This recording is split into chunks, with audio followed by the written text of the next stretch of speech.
જય સોમનાથ।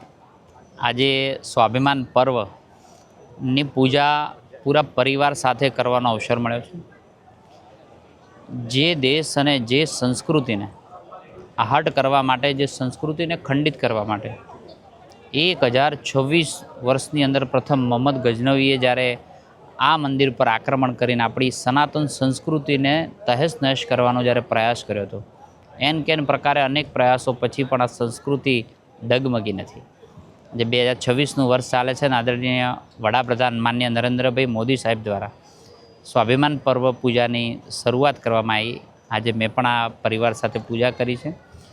અનેક ઉત્સાહ અને ઉમંગ સાથે 12 જ્યોતિર્લિંગમાંનું પ્રથમ જ્યોતિર્લિંગ આ સોમનાથ મહાદેવ અને એની પૂજા કરવાનો અવસર મળ્યો છે। ત્યારે સોમનાથ મહાદેવ દાદાને પ્રાર્થના કરી છે કે આ જગત કલ્યાણ માટે શક્તિ આપે અને આપણા દેશના યશસ્વી વડાપ્રધાન શ્રી જે સંસ્કૃતિને વારસાને જાળવવા માટે જેમણે નેમ લીધી છે, સનાતન ધર્મને જાળવવાની, સનાતન ધર્મ ઉજાગર કરવાની જે નેમ લીધી છે ને, એને અનેક ગણી શક્તિ આપે એવી દાદાને પ્રાર્થના પણ કરી છે।